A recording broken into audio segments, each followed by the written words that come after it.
आनन्दसहोदितं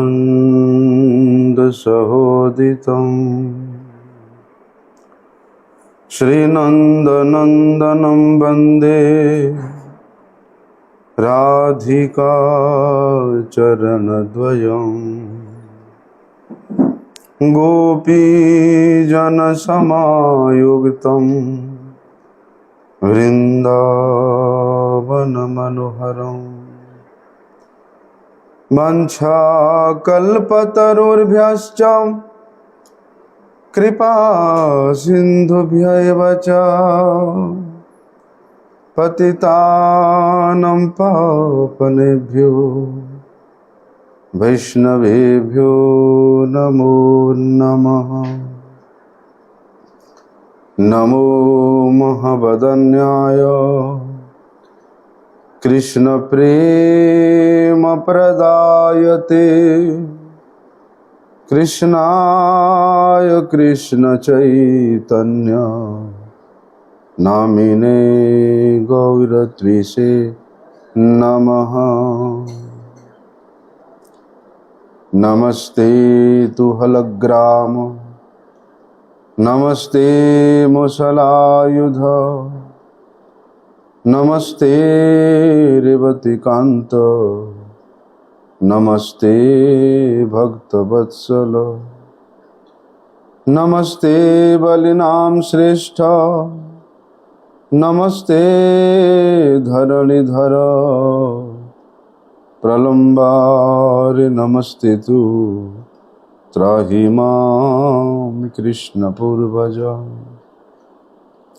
भुजे सव्य वेणुं शिरसि शिखिपृच्छं कटितटे दुकुलं नेत्रान्ते सहचरी कटाक्षं च विदधते सदा श्रीमद्वृन्दावनवसति लीला परिचयो जगन्नाथ स्वामी नयन पथगामी भवतु मे। हे कृष्ण करुणा सिंधु दीनबंधु जगतपते गोपेश गोपिका कांत राधा कांत नमस्तुते। तप्त कांचन गौरांगी राधे वृंदावनेश्वरी वृषभानुसुते देवी प्रणमामि हरिप्रिये। वंदे नन्दव्रजस्त्रीणां पादरेणुमावीक्ष्णसः यासां हरिर्कथोद्गीतं पुनाति भुवनत्रयम्। भक्त्या विहीनमपराधलक्ष्यै क्षिप्ताश्च कामादितरङ्गमध्ये कृपामयि त्वां शरणं प्रपन्नं वृन्दे नमस्ते चरणारविन्दम्। पतितपावन परम करुणामय परम आराध्यतम श्री गुरुपाद पद्म नित्यलीला प्रविष्ट विष्णुपाद परमहंस शिल भक्ति वल्लभ तीर्थ गोस्वामी शिल गुरु महाराज जी के श्री अभय चरणारविंद में साष्टांग दंडवत प्रणाम करते हुए उनकी हेतु की कृपा प्रार्थना करता हूँ। परम आराध्यतम शिक्षा गुरुपाद पद्म नित्यलीला प्रविष्ट विष्णुपाद परमहंस शिला भक्ति विज्ञान भारती गोस्वामी महाराज के पाद पद्म में साष्टांग दंडवत प्रणाम करते हुए उनकी हेतु की कृपा प्रार्थना करता।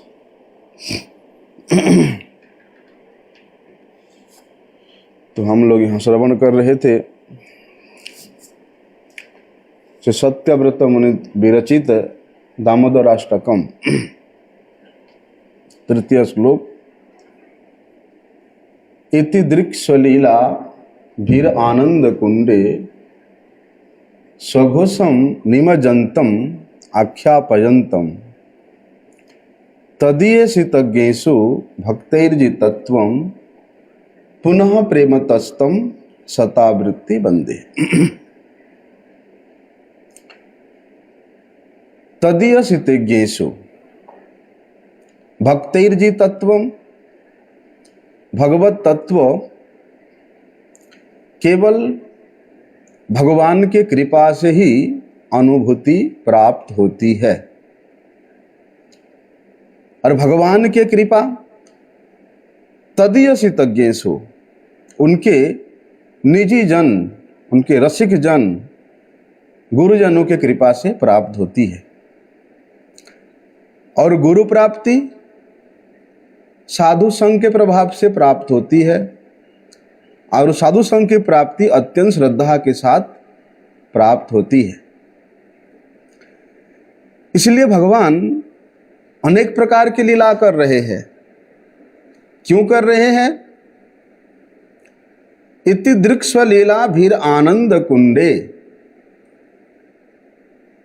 कि भगवान उस आनंद कुंड में, आनंद रूपी गोकुल में अपने निजी जनों को, अपनी संबंधी जनों को उस आनंद में डुबाना चाह रहे हैं, डुबा रहे हैं। इसलिए भगवान का अनंत अवतार है। और उन अनंत अवतारों में भी सबसे अधिक श्रेष्ठ नंदन नंदन स्वयं श्री कृष्ण जब इस धराधाम पे नर बपू लेकर के प्रकट होते हैं, वो लीला सबसे श्रेष्ठ लीला है। जिस लीला में स्वयं भगवान अपने भगवत्ता को भूल करके अपनी दासों के सेवक बन जाते हैं, अपनी वृत्तियों के सेवक बन जाते हैं और उनके इच्छा के अनुसार, उनके इशारों के अनुसार, उनके मन के मुताबिक उनका सेवक बन करके वे उन भक्तों को आनंद देते हैं, आनंद समुद्र में अर्जित करते हैं। वास्तव में भगवान की भगवत्ता हो सकता है तमाम शास्त्र ऐश्वर्यस्य समग्रस्य वीर्यस्य यशस्य ज्ञान वैराग्य स्वर्णम, ये 6 प्रकार के भग का वर्णन किया है। और अपनी 6 प्रकार के भगवत्ता के द्वारा इस अनंत विश्व ब्रह्मांड को भगवान अपने इशारों पे नचाते हैं, अपनी वशीकरण के द्वारा सबको संचालित करते हैं। लेकिन यहां गोकुल में, इस वृंदावन में भगवान स्वयं यहां वशीभूत हो जाते हैं। अनंत विश्व ब्रह्मांड को वशीकरणत्व के द्वारा वशीकार करते हैं। लेकिन यहाँ गोकुल में, यहाँ ब्रज में वे उन ब्रजवासियों का वशीकरण को स्वीकार करते हैं, उनके अधीन हो जाते हैं, उनके पराधीनता को स्वीकार करते हैं। इसलिए तदीयसितज्ञेषु, बड़े बड़े तत्वज्ञानी है महाराज, जिन्होंने भगवान ब्रजेंद्र नंदन श्री कृष्ण को सभी अवतारों के मूल अवतार के रूप में वर्णन किया है। ईश्वर परमः कृष्ण सच्चिदानंद विग्रह, भगवत्ता की सार सीमा स्वरूप भगवान का वर्णन किया है। षडैश्वर्य पूर्ण भगवान है। भले ही भगवान अपने अघटन घटन पटीयसी शक्ति के द्वारा, अपनी जोग माया के क्रियाओं के द्वारा भगवान सब कुछ करने में समर्थ है। और भगवान के इन भगवत्ता के प्रति अभिभूत होकर के बड़े बड़े ऋषि मुनि, भले नारद जी क्यों ना हो, चतुसन कुमार क्यों ना हो, बड़े बड़े ऋषि मुनि भगवान के इन भगवत्ता को देख करके, भगवान के इस तत्व को जान करके भी तत्वज्ञ हुए हैं। परंतु भगवान यहां ब्रज में अपना ऐश्वर्य दिखला रहे हैं। कैसा ऐश्वर्य? कि वे सर्वसमर्थ होते हुए भी, वे अघटन घटन पटीयसी शक्ति के द्वारा संयुक्त होते हुए भी भगवान इन ब्रजवासियों के अधीन है, भगवान इन ब्रजवासियों के वशीभूत है। भगवान इन ब्रजवासियों के घर में एक अबोध बालक के मापी घुटनों के बल यहां भगवान क्रीड़ा करते हैं, लीला करते हैं, बाल लीला कर रहे हैं। और ये तमाम बाल लीलाओं का उद्देश्य एक ही है कि तदीयसितज्ञेषु भक्तैर्जितत्वम्, बोलते उन गोकुल वासियों को उस आनंद के समुद्र में निमज्जित करने के लिए। और भगवान का जितने भी लीला है वो केवल अपने भक्तों को प्रमोद देने के लिए है। करोमि नाना विध क्रियाम मद भक्तम विनोदार्थम, भक्तों को विनोद के लिए, भक्तों के आनंद के लिए ही, क्योंकि भक्तों की आनंद का एक ही वस्तु है, वो है भगवत चरित्र, भगवत यश, भगवत नाम कीर्ति गुणगान ही भक्तों के आनंद का सर्वश्रेष्ठ वस्तु है। उसके बिना भक्तों को संसार के कोई भी भोग वस्तु अच्छा नहीं लगता है। इसलिए यदि किसी भक्त का सेवा करना, वैष्णव सेवा करना, तो हम लोग सोचते हैं कि कुछ पैसे दे दें और कुछ खरीदेंगे, कुछ कपड़े लत्ते दे दें। वास्तव में वैष्णव जन, भक्त जन इन सब जागतिक वस्तुओं से प्रसन्न नहीं होते हैं। ये उनके सुख खुशी का माध्यम नहीं है।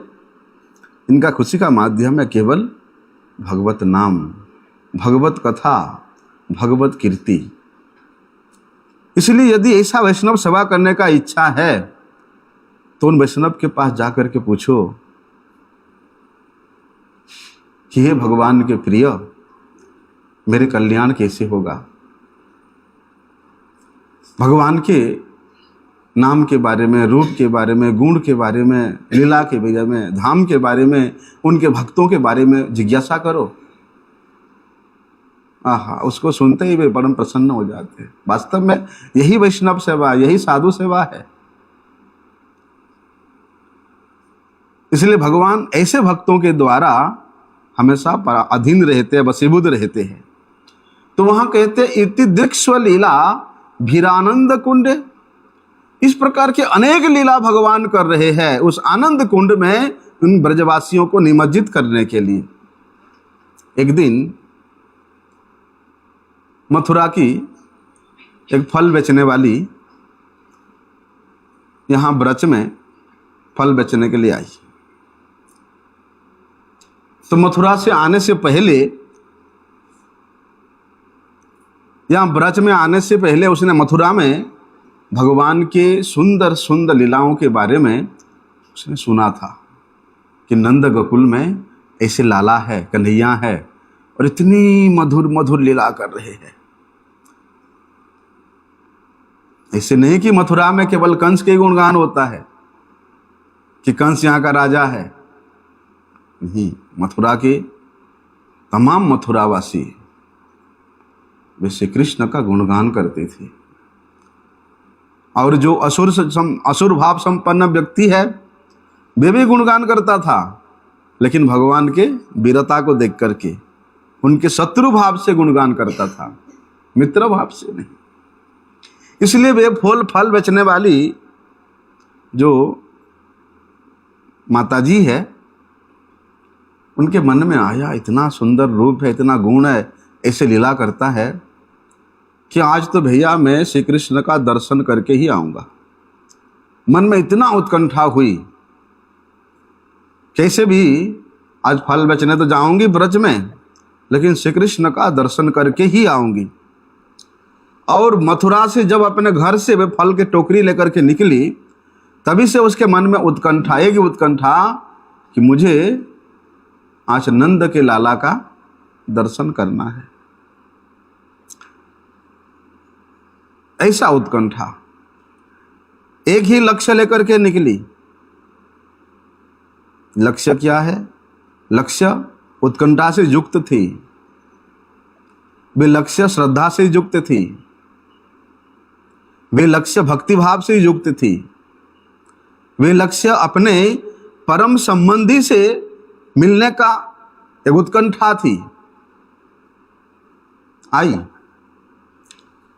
रोज आती, लेकिन नंद बाबा के महल के पास में काफ़ी देर बैठती फल की टोकरी रख करके, लेकिन क्या करें, कभी श्री कृष्ण सोते रहते हैं, कभी मैया के गोदी में, कभी सखाओं के घेरे में, कभी घर के अंदर, कभी वन में, मिलते नहीं।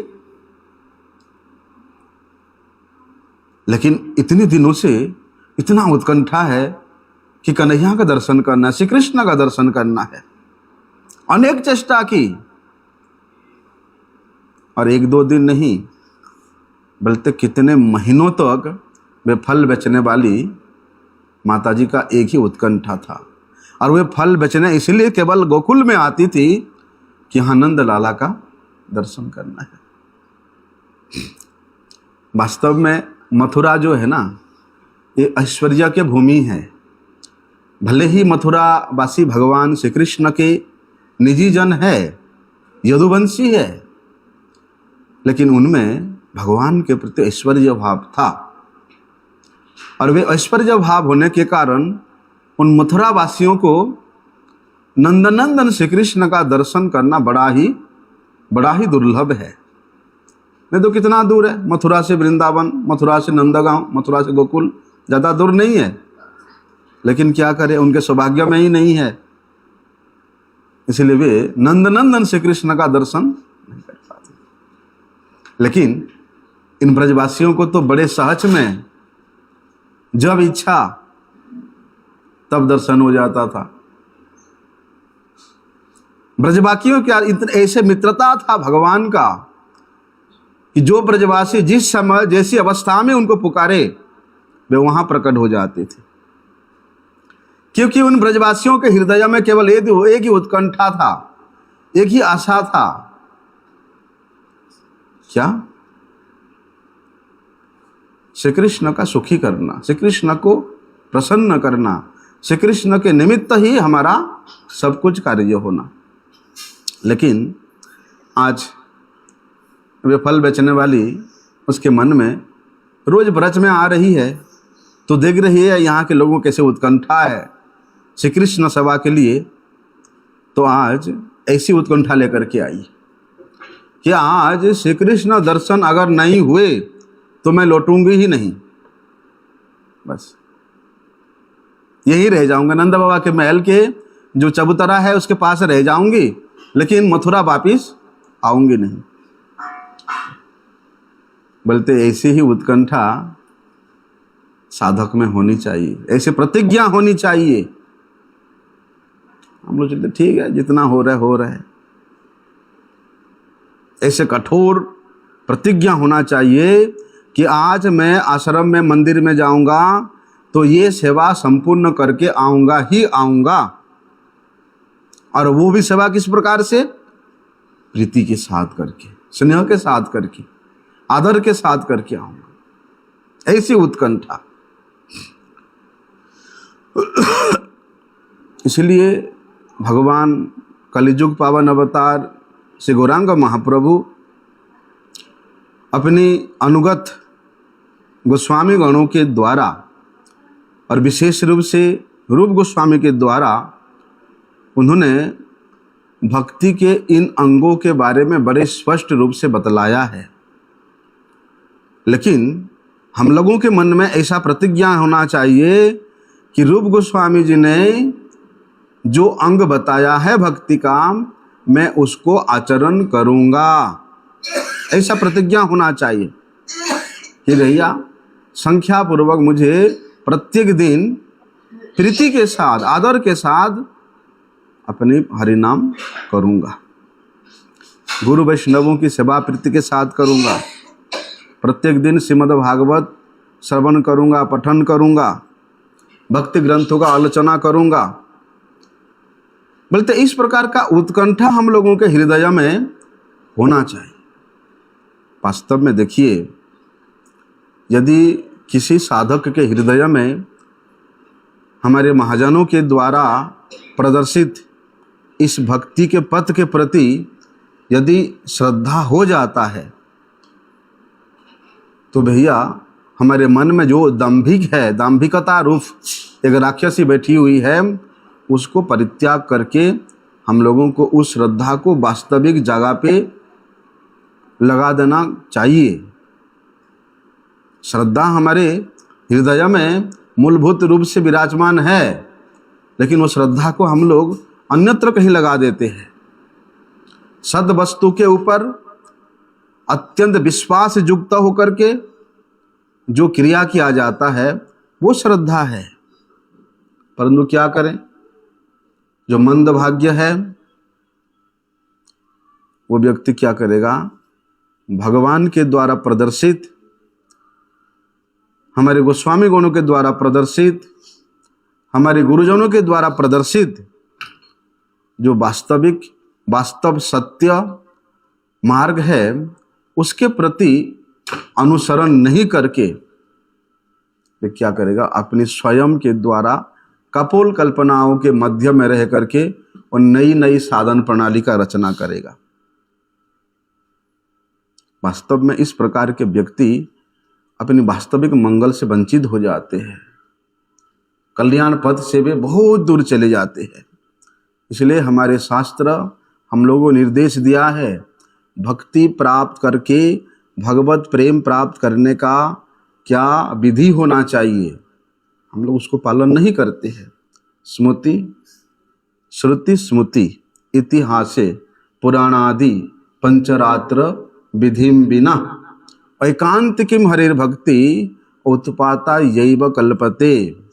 बाहर में देखने में लगता है कि हरि का भक्ति कर रहा है, एकांत की हरि भक्ति, लेकिन हमारे आगम निगम पुराण, श्रुति स्मृति पुराण, पंचरात्र जिस प्रकार का विधि बताया है उस विधि से हम लोग सर्वथा या तो परे चले जाते हैं या उसको छोड़ देते हैं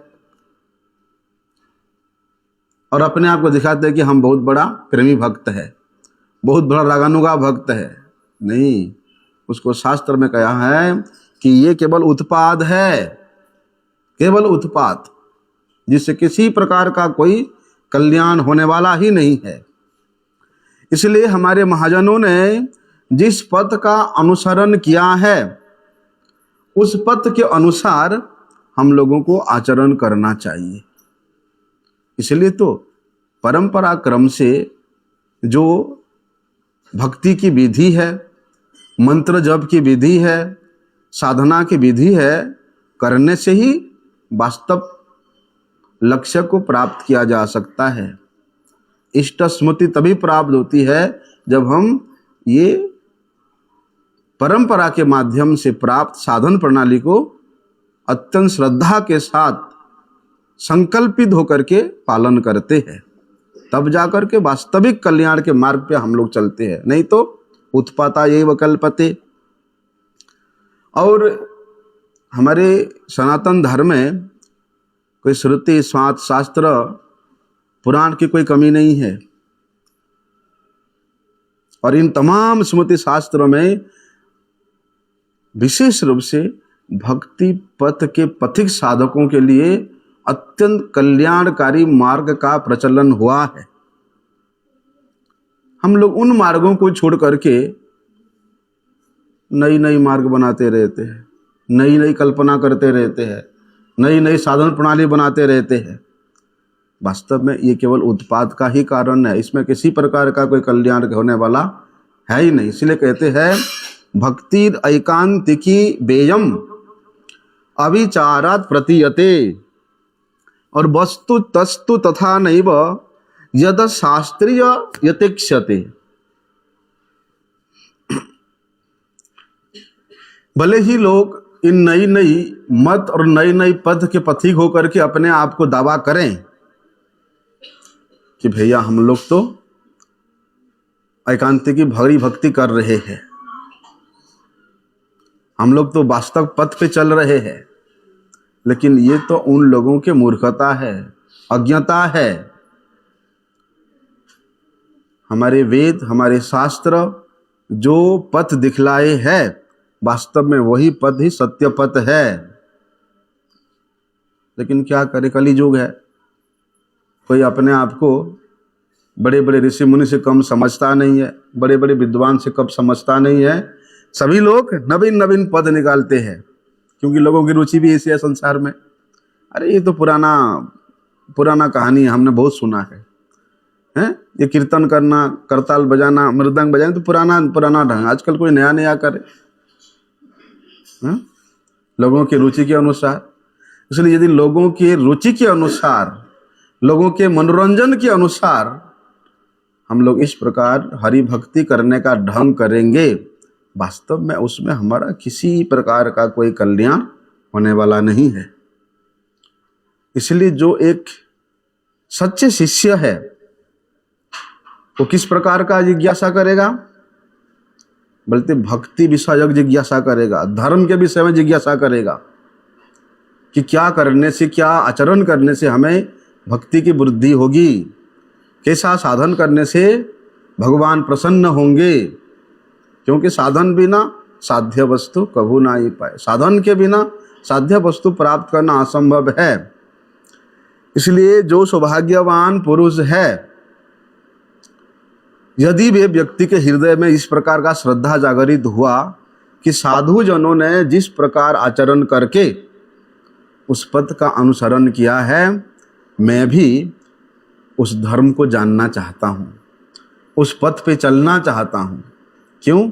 अचिरादेव सर्वार्थः सिद्धेषाम् अभिप्सितम्। बोलते इस प्रकार यदि व्यक्ति उन महाजन जेन गत स पंथा के द्वारा चलने के लिए प्रयास करता है, वास्तव में वो वास्तविक धर्म के पथ पर चलकर धर्म के मूल स्वरूप भगवत पाद पद्मों को प्राप्त करता है, अन्यथा नहीं।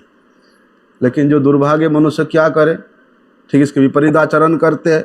यद अधर्मस्य अवबोधस्य येषां निर्वंदिनी भक्ति, जिसका बुद्धि खराब है, भगवान जिस प्रकार के पथ पे चलने के लिए, हमारे गुरुजों ने जिस पथ पे चलने के लिए निर्देश देते हैं, वो मतांध व्यक्ति उसका उल्टा आचरण करता है। लेकिन वास्तव में लोग जिस प्रकार साधु पथ से, भजन के पथ से चलित होकर के भजन का अनुसंधान करते हैं, बोलते उसी प्रकार साधु जनों ने भी उस पथ का अत्यंत आदर किया है। उन आदरित पथ पे यदि हम लोग चलेंगे, वास्तव तत्व को जान पाएंगे, वास्तव सिद्धांत को जान पाएंगे। जो लोग सोचते हैं कि अरे चैतन्य चरितामृत, यहाँ श्रीमन महाप्रभु जी की जो शिक्षा है, जो लोग समझने के लिए कोई चेष्टा ही नहीं करते, कोई प्रयास ही नहीं करते, परंतु श्रीमन महाप्रभु ने जैसा आचरण करके बताया है उसके विरुद्ध आचरण करने का प्रयास करते हैं और सोचते हैं कि महाप्रभु जी ने तो अपने मत के अनुसार प्रचार किया, उनके अनुगत जनों ने तो महाप्रभु के मत के अनुसार प्रचार किया, हमारा भी तो मत है। लेकिन श्रीमन महाप्रभु जी ने, गौड़ीय जनों ने जो मत और जो पथ का प्रचार भी किया, अनुसरण भी किया, वो श्रीमद् भागवतम प्रमाणम एकलम प्रेम पुमार्थ महान। बोलते श्रीमद् भागवत ही सभी के प्रमाण से श्रेष्ठ प्रमाण होने के कारण वे ही वास्तव कृष्ण प्रेम प्राप्त कराने में समर्थ है। इसलिए श्रीमन महाप्रभु जी ने श्रीमद् भागवत के प्रमाण को श्रेष्ठ प्रमाण के रूप में स्वीकार किया और श्रीमद् भागवत में वर्णित धर्म के अनुसार, आचरण के अनुसार, श्री कृष्ण भजन के अनुसार उन्होंने जगत को शिक्षा दिया है। तो वे फल बेचने वाली, उसके मन में भी ऐसे ही संकल्प, ऐसे ही श्रद्धा कि आज भगवान का दर्शन किए बिना वे वापिस नहीं आएगी। उसके मन में किसी प्रकार का कोई अन्य अभिलाष नहीं था कि मैं फल बेच करके पैसे कमा करके आऊंगी, नहीं, कोई अन्य अभिलाष नहीं था। इतना दिन से आ रहा है, पहले तो सुनती रही श्री कृष्ण के बारे में, ऐसा ऐसा लीला, ऐसा सुंदर, ऐसा रूप, लेकिन आकृष्ट हुआ सुन करके ही। क्योंकि तत्व वस्तु का जब ज्ञान होता है तब उस तत्व वस्तु को प्राप्त करने के लिए लोभ होता है, और ये लोभ यदि किसी के हृदय में जागृत हो गया, वास्तव में वही श्रद्धा का मूल स्रोत है, वही उत्साह का मूल स्रोत है। लेकिन अन्याभिलाष रूपी कामिनी यदि हमारे हृदय में विराजमान है तो फिर मुश्किल है। इसलिए रूप गोस्वामी जी वर्णन किया है कि अन्याभिलाषिता शून्यम ज्ञान कर्म अनादि आवृतम आनुकूल्येन कृष्णानुशीलेन। आनुकूल्य मतलब हमारे महाजनों ने, हमारे गुरुजनों ने जिस अनुकूल धारा को हमको बताया है, जिस पद का प्रदर्शित किया है, बोलते वही अनुकूल्यस्य है। उस अनुकूलता में संकल्प होना चाहिए और प्रतिकूल में वर्जन होना चाहिए। जो हम लोग प्रतिकूल को संकल्प लेकर के करते हैं और अनुकूल को त्याग देते हैं। इसलिए आनुकूल्येन कृष्णानुशीलनम, हमारे गुरुजनों ने हम लोगों को जो उपदेश दिया है, जो शिक्षा दिया है, वो मेरे लिए सबसे श्रेष्ठ साधन का प्रणाली है। इसी से ही मेरा वास्तविक कल्याण होगा। और कृष्ण सेवा के लिए, श्री कृष्ण प्रसन्नता के लिए किसी प्रकार की कोई आशा मन में नहीं रखना। भले ही वो इस लौकिक सुख भोग की हो, चाहे वो स्वर्गीय सुख भोग की हो, किसी प्रकार की कोई आशा रहना नहीं चाहिए। यही तो अन्य विलास है। अन्य विलास रहेगा फिर कर्म के आवरण में बन जाएगा। कर्म करेगा तभी तो उसको मिलेगा, लौकिक सुख मिलेगा, स्वर्गीय सुख मिलेगा, तब कर्म के आवरण में फंस जाएगा। इसलिए श्री कृष्ण की अनुकूल सेवा जो है, अनुकूल मत, जो करने से उनको प्रसन्नता होगी, जो करने से उनको खुशी होगी। और वो किस प्रकार से खुशी होंगे उसको तो भगवान ने वर्णन किया है कि मेरे भक्त के मत के अनुसार जो मेरा सेवा करता है, मैं उसी के ऊपर ही प्रसन्न होता हूँ और कुछ नहीं। परसों हम लोगों ने विस्तार से वर्णन किया था कि भगवान स्वयं उद्धव जी को बता रहे हैं कि मेरे प्रति प्रेम प्राप्त करने का क्या उपाय है, मुझे भक्त किस प्रकार अपने बस में कर सकता है, उसका उपाय परसों हम लोगों ने विस्तार से श्रवण किया था। इसलिए जिज्ञासा होना चाहिए हृदय में। कैसा जिज्ञासा? कि कैसे हम लोग अनुकूल साधन कर सकते हैं, अनुकूल श्री कृष्ण सेवा कर सकते हैं, अनुकूल कृष्ण भजन कर सकते हैं। यदि साधक के हृदय में इस प्रकार अनुकूलता के प्रति श्रद्धा जागृत हो गया तो भैया उसका हृदय धीरे धीरे अंधकार से निकल करके पवित्रता की ओर अग्रसर होता है। ऐसी दशा में फिर उसके हृदय में शुद्ध भक्ति जागृत होती है, लेकिन वो समझ नहीं पाता है। तो देखो वे फल बेचने वाली, उसके मन में कितनी श्रद्धा कि आज कुछ भी हो जाए श्री कृष्ण दर्शन अवश्य करके जाऊंगी, नहीं होगा तो जाऊंगी नहीं। जैसे कार्तिक मास में हम लोग यहाँ महाराज जी के अनुगत में इधर इधर भगवान के लीला स्थलियों का दर्शन कर रहे हैं। कोई वैष्णव मिल जाए तो उनको विशेष रूप से शास्त्र ने बताया, अगर वास्तविक वैष्णव मिल जाए तो प्राण देकर के भी उनकी सेवा करूंगा, ऐसा संकल्प होना चाहिए। इन लीला स्थलियों में जाकर के भगवान से ऐसे सकातर युक्त प्रार्थना करना चाहिए। वहां जाकर के स्तुति पाठ करना चाहिए, प्रार्थस्तप करना चाहिए स्तोत्रों का। और ये इस प्रकार का साधना करेंगे तो श्री कृष्ण हमसे ज़्यादा दूर नहीं है, अवश्य दर्शन देंगे। तो ऐसे संकल्प लेकर के वे नंद गोकुल में वे फल बेचने वाली आई और नंद महल के कई बार चक्कर लगाई। क्यों चक्कर लगाई? फल बेच रही है, आवाज़ लगा रही, फल ले लो, पके हुए फल ले लो, आम ले लो, अमरूद ले लो, केले ले लो, पुकारने लगी। श्री कृष्ण देख इतना दिन से आ रही है, कुछ भी हो जाए आज देखते हैं। थोड़े ही समय में भगवान कृष्ण में भी ऐसी तन्मयता हो गई कि आज वे फल बेचने वाली को दर्शन देना ही है, भले ही मैया के गोद में क्यों ना हो, भले ही सखाओं के मंडली में क्यों ना हो। और वे फल बेचने वाली भी देखो नंद महल की चक्कर लगा रही है, बोलना चाहिए उसको फल ले लो, आम ले लो, अमरूद, लेकिन अब बोलने लगी, इतना तन्मय हो गई कि गोपाल ले लो, गोविंद ले लो, माधव ले लो, दामोदर ले लो, इतना तन्मय हो गई। जब इतना तन्मयता हम लोगों के हृदय में बढ़ेगा, अर्थात हम क्या कर रहे हैं उसका किसी प्रकार से कोई ज्ञात अवस्था नहीं रहेगा, अर्थात कि सयने कि स्वप्ने कि वा जागरणे अहर निश कृष्ण चिंत बलह बदने, ऐसी स्थिति जब आएगा तब श्री कृष्ण वहां स्वयं आकर के दर्शन देके जाएंगे।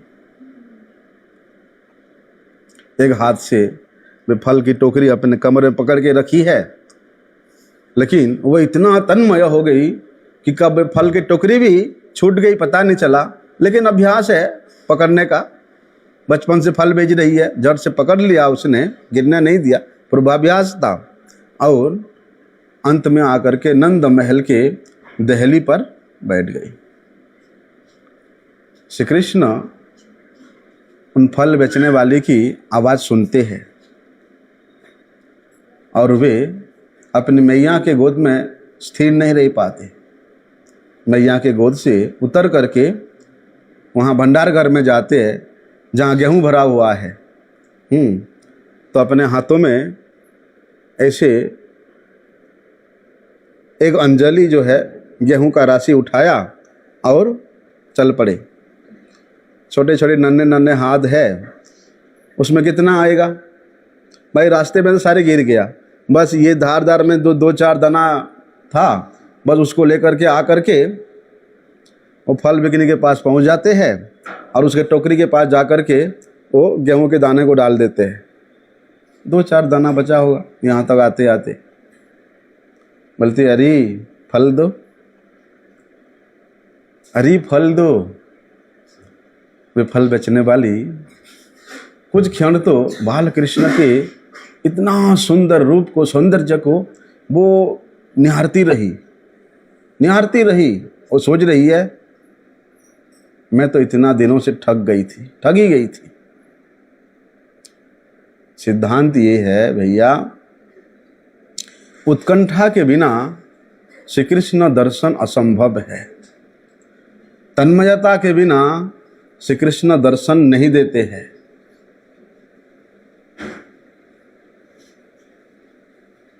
इसलिए श्री कृष्ण का सेवा एक प्रकार से श्री कृष्ण मिलन ही है। क्या श्री कृष्ण सेवा के लिए हम लोगों का इतना तन्मयता है, इतना उत्कंठा है? जब हम अपने इन इंद्रियों को इंद्रिय अधिपति के सेवा के लिए तन्मय नहीं कर पा रहे हैं, उत्कंठित नहीं कर पा रहे हैं, तो भगवान हमसे मिलने के लिए क्यों उत्कंठित होंगे? क्यों उत्कंठित होंगे? इसलिए फल विक्रय की जैसे उत्कंठा होनी चाहिए, ऐसे तन्मयता होनी चाहिए। दर्शन के सिवा, सेवा के अलावा और कोई भी दूसरे आशा या अभिलाषा नहीं होनी चाहिए। भगवान दर्शन देंगे तो मैं उनसे ये मांग लूंगा, भोग मांग लूंगा, नहीं। भक्त तो यहाँ तक चाहता है कि नाथ योनि सहस्रेषु जेसु जेसु ब्रजाम्य हम, कि हे भगवान यदि आप मेरे प्रति प्रसन्न हैं और आप मुझे दर्शन देना चाहते हैं तो आपकी इच्छा है। लेकिन मैं तो सुना हूँ जहाँ आप भक्त लोग गाते हैं, आप वहीं हमेशा विराजमान रहते हो। इसलिए यदि आपके इच्छा से मुझे कहीं भी जन्म दो, किसी भी जोनी में जन्म दो, लेकिन आपके भक्त लोगों की संगति से मुझे कभी भी दूर नहीं रखना। नहीं मांगा कि मुझे मुक्ति दे दो, मुझे स्वर्ग दे दो, अमुक दे दो, ढिमुक, नहीं मांगा किसी। बोलते जब किसी प्रकार का कोई अभिलाषा नहीं रहेगा, अर्थात वो निष्किंचन अवस्था को प्राप्त होगा, किंचित भी अपने स्वयं के सुख के लिए कोई इच्छा ही नहीं रहेगा। और बोलते जब हमारे हृदय में देह और दैहिक रति मात्र भी सुख की इच्छा रहती है, तब तक भगवान नहीं मिलती है, भगवत प्राप्ति नहीं होती है। त्यागना पड़ेगा, यही तो साधना है। यही साधना है कि अपने स्वयं के सुख के इच्छा को त्यागना ही साधना है। अर्थात उस सद वस्तु के आराधना में अपनी संपूर्ण स्थिति को आत्मविस्मृति होकर के उसको आत्मार्पण करना पड़ेगा, तब जाकर के साधना सिद्धि को प्राप्त होगा। जब किसी प्रकार का कोई अनर्थ नहीं रहता उसके हृदय में, तब भगवान श्री कृष्ण वहां स्वयं आते दर्शन देने के लिए। अब वो फल बेचने वाली श्री कृष्ण को देख करके अचेत हो गई, मूर्छित हो गई थी। देखते रहे, निहारते रही, इतना सुंदर रूप देखते रह गई। जब श्री कृष्ण थोड़ा ऐसे ऐसे करते आंख के पास में, तब थोड़ा उसको चेत आया। बोलते फल दो लाला, एक बार मुझे माँ बोल करके मेरे गोद में बैठ जा, ये सारे फल तुझे दे दूंगी। श्री कृष्ण देखते इधर उधर, कहीं मैया तो नहीं देख रही है, नहीं तो डांटेगी किसके गोदी में बैठा था। देखते थोड़ा इधर उधर घुमा करके, कोई दूसरा तो नहीं है, मैया या और कोई गोपी, नहीं तो मैया को बोल देंगे। जब कोई नहीं था, झट से उस फल बेचने वाले की गोदी में बैठ गए। बोलते माँ माँ, फिर झट से खड़ी होकर के बोलते फल दे फल दे। अब तो भैया वे फल बेचने वाले की मन की इच्छा पूरी हो चुकी थी। वो अपने टोकरी के सारे फल श्री कृष्ण को देना चाहती, लाला ले ले जितना लेना, लेकिन छोटे छोटे अंजुली ऐसे करके पकड़े, यहाँ पर जितना आए वहाँ रखते गई, वो लेकर के अपनी माँ के आंचल में दे करके दे दिया। मैं यहाँ पूछती, लाला फल फल कहाँ से मिला तुझे? श्री कृष्ण इशारे से कहते हैं कि उधर से मिला। मैया भी बड़ी आनंदित होती है, और मैया के घर में तो हमेशा गोपियों की जमा बटा रहता ही है। उन सब फलों को लेकर के मैया उन गोपियों को बांट रही है। लेकिन देखो 2-4 फल गया होगा हाथ में, लेकिन मैया फल बांटे जा रही है और फल कम होने का नाम ही नहीं ले रहे, और फल भी बड़े मधुर, बड़े सुस्वादु फल। जब श्री कृष्ण फल लेकर के अंदर चले गए, तब ये फल बिकने वाली निहारती रही श्री कृष्ण के चलने के ढंग को, और कुछ क्षण तब बेहोश होकर वहीं पड़ी थी। लेकिन जब उसका होश आया, क्योंकि उसका चित्त उसके पास नहीं था, माँ बोल करके उनके गोद में बैठ करके उन फल विक्रयिनी के चित्त को श्री कृष्ण चुरा लिए थे, और वे वहीं के वहीं बैठी रही थी, और उनका चित्त श्री कृष्ण के साथ ही। कुछ समय पश्चात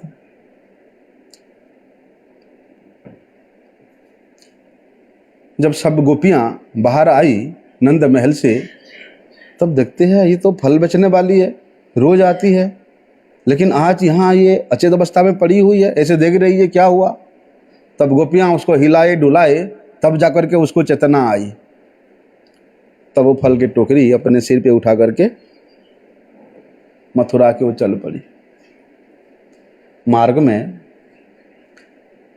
यमुना के तट पर जब टोकरी को उठा करके देखा, तो टोकरी में फल नहीं था, अमूल्य रत्नों से वे टोकरी भरा हुआ था। वो टोकरी को उन रत्नों समेत उसने यमुना की धारा में प्रवाहित कर दिया, और फपक फपक कर रोने लगी। श्री कृष्ण मुझे ये हीरे मोती देकर वंचित कर दिए हैं, यही दे करके मुझे वंचित कर दिए हैं। फपक फपक कर रोने पड़ी। बोलते मैं ठगी गई, अपने पास रख लेते, अपने सभी का बना लेते। बोलते ये जो प्रेम का विलाप है, ये जो प्रेम का विरह है, वास्तव में यही सबसे बड़ा धन है, यही सबसे बड़ा मूल्यवान धन है कि भगवान के लिए रोना, भगवान के विरह में फपकना, इससे बड़ा संपत्ति और किसी के पास नहीं है। इसलिए श्री कृष्ण जिसका चित्त को चुरा लेते हैं, उसका क्या हालत होता है कि एवं व्रतस्य प्रिय नाम कीर्त्या जातानुराग धृत चित्त उच्चहि हसत्यथोरदतिरौति गायति उन्मादवत नृत्यति लोकबाह्य। भाई जिसका चित्त श्री कृष्ण चुरा लेते हैं, उसका तो यही हाल होता है कि वे नित्य निरंतर भगवान के नाम कीर्तन में ही मस्त रहते हैं। कभी हंसते हैं, कभी रोते हैं, कभी नृत्य करते हैं, कभी गाते हैं। जगत के लोग क्या बोल रहे हैं उनके कोई परवाह नहीं रहता है। यही तो प्रेम लक्षण भक्ति से युक्त और भगवान के सेवा के व्रतधारी जो साधु जन हैं, उनके हृदय में भगवान अपने नाम के प्रति अनुराग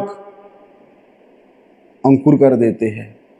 अपनी सेवा के प्रति, अपने चरणों के प्रति भगवान प्रेम उदय करा लेते हैं। लेकिन अपने चित्त को वहां बेच करके देखो, ऐसे भक्ति योग से भगवान के सेवा ही मेरा एकमात्र व्रत है, ऐसा संकल्प लेकर के देखो, उसका चित्त एकदम द्रवित हो जाता है। साधारण लोगों की स्थिति से वो बहुत ऊपर उठ चुका होता है। सभी प्रकार के लोक लज्जा को छोड़ करके भगवत प्रेम में मस्त हो। कभी रोता है, कभी फुट फुट कर रोता है, तो कभी जोर जोर से हंसता है, कभी बड़े उच्च स्वर से भगवान को पुकारता है, तो कभी बड़े मधुर स्वर से कृष्ण गोविंद हरे मुरारे हे नाथ नाथ भगवान के गुणों का गान करने लगता है। कभी तो भगवान को रिझाने के लिए अपने अकेले में नृत्य करते रहता है कि भगवान मेरे नृत्य को देख रहे हैं। अरे देखो, कम्बा दयालु शरणम ब्रजेम, जो भगवान उस बाल घाती रुधिर पीने वाली भयंकर राक्षसी पुतना श्री कृष्ण को मारने के लिए आई थी, भगवान उसको वंचना करके, ऐसे वंचनामय माता का वेश धारण करके आई थी, भगवान उसको गोलोक में कैसा गति दिया? धात्री गति चित्तम, धात्री का गति प्रदान किया। अरे वो सुदामा, उसने उस विप्र को, सुदामा ने श्री कृष्ण को केवल एक मुट्ठी भर चावल लेकर के तो दिया था, वो भी चावल के कण थे। उसके बदले में भगवान ने क्या किया दिया? सुदामापुरी बसा दिया है? इसलिए ये फल बेचने वाली, जिसके मन में इतना दिन से उत्कंठा था, जो भगवान के गुण को सुनकर तन्मय हो गई थी, और वो आज तो उसने अपना सर्वस्व ही दे दिया। फल तो दिया, अपने चित्त को भी दे दिया। तो उस फल बेचने वाले को भगवान क्या देंगे? ब्रह्मा जी भी नहीं सोच पाते हैं कि उनको क्या मिलेगा। इसलिए ब्रह्मा जी कहते हैं कि एसाम घोष निवासिनाम युत भवान किम देवरातेति न चेतो विश्व फलात् फलम तदपरम कुत्रप्य जन्मुह्यति सद्वेषादिव पुतनापि सकुला त्वामेव देवार्पिता यह धर्मार्थ स्वरुत प्रियात्मतनय प्राणा स्वयास्तत्कृते। ब्रह्मा जी कहते कि हे भगवान, आप इन ब्रजवासियों के इनके सेवा के बदले में आप इनको क्या फल देंगे? क्या फल देंगे? क्योंकि जितने भी फल है, आप तो स्वयं सबके फल स्वरूप है, आप तो रस स्वरूप है, आप तो असमोर्ध आनंद के उद्गार है। इसे आपसे बढ़कर कोई फल तो हो ही नहीं सकता प्रभु। आपकी कृपा से बढ़कर कोई फल तो हो ही नहीं सकता, आपसे बढ़कर।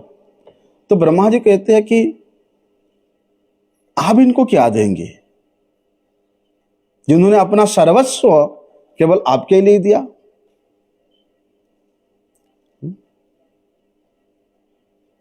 तो फिर